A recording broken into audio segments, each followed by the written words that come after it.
Hi guys, it's John back here with another final reveal video. Today I'm looking at the finished product of the Revell's 1/72nd scale T-90A Soviet MBT.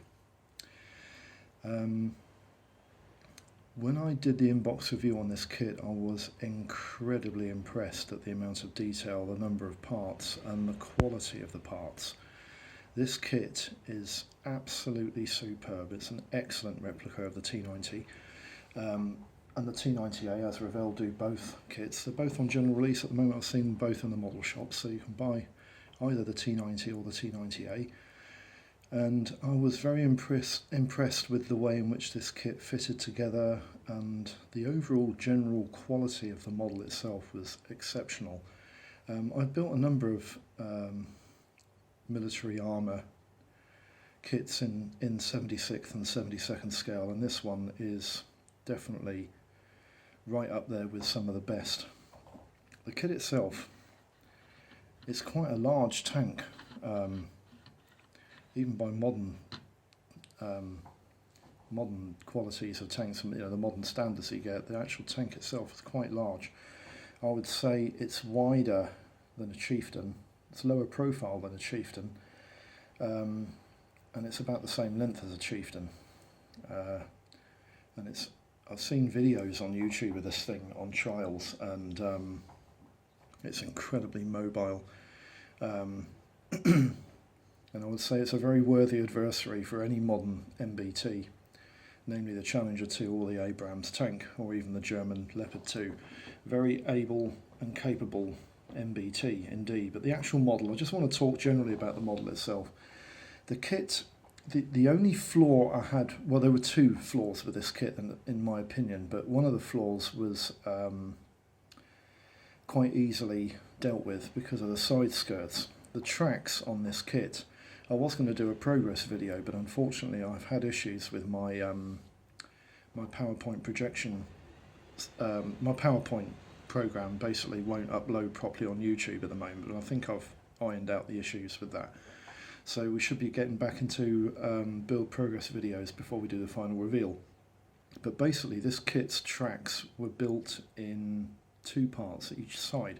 So you had four parts making up the two different tracks. And the idea was that you heated them up in quite hot water and then folded them over the drive sprockets and glued them together where they met. Well, they didn't meet, and there is a gap at the top of the tracks, and it's probably the best part of 5 or 6 millimeters, the gap. But I glued the tops of the tracks down to the tops of the idler wheels, the return idler wheels, and they stayed in position. And then when you put the side skirts in place, as you can see, it hides all the abnormalities with this kit altogether. You can't actually see, you can just see the gap. Can you see it just below the second road wheel? Just above the second road wheel? That's the gap on that side. And the gap on the other side is probably, no, it's just above the third road wheel. Can you see that? That's the gap. So they were about 4 or 5 millimeters in length. But when you put the side skirts and the body armour kit onto this model, you can't see them at all. You have to squint hard to see where they were. I did the tank up in this camo pattern because I liked the camo pattern applied to the trials tanks. And these were the tanks that I saw on the YouTube video where they were bombing around some sort of trials course. It might even have been the sales course for the company who build the tank, which begins with a U, but I can't pronounce it properly, so I'm not going to try. Yeah, I was very impressed with the camo pattern, so I just applied the camo pattern to this particular model, and it's not actually on the kit as an option. But what's interesting is that the kit transfers that you get in the box are exactly the same markings, although they are a different number on the side. This kit has 440 written on the side of the tank, as you can see on the side of the turret there. The tank in the video wasn't 440. I think it was 494 or something, but it was from the same tank battalion. But it had this camo pattern. I really like this camo pattern a lot. It's very nice. The other flaw I had with this kit is the turret ring. The turret ring on this kit is so tight that turning the turret is actually a major application. It does move quite nicely now because I've been moving it about here and there to try and free it up, but it's not, when you first put this kit together, that turret ring is incredibly tight. But the turret, let's just put the turret into a rotated position so you can see it rotated. There you go. The turret itself is a very tight fit,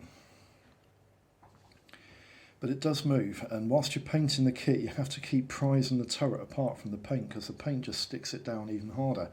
I also like the detail on the back of the external fuel tanks there, and I did highlight them in Italia Titanium Silver, and also I painted G11 for the exhaust system there,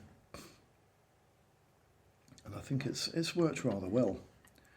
The colour camo pattern is made up of a desert sand colour from the Humbrol range and another Humbrol range green camo pattern. I think it was 165, which is one of the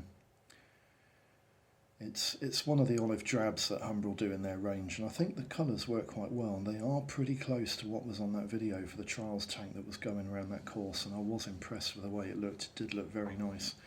So that's the final reveal on the T-90A. I was very impressed with this kit. It is a bit fiddly in places. There are quite a lot of small parts. There are a lot of steps to the instruction leaflet. But the kit does build up into an incredibly highly detailed, very beautifully crafted model by Revell. So top marks there to Revell. Very impressed with this kit indeed. If you fancy a T-90A, I would highly recommend this kit. It is very, very satisfactory to put together. So that's it for the T-90A. I'll see you for the next one. Thanks a lot, lads. Bye-bye.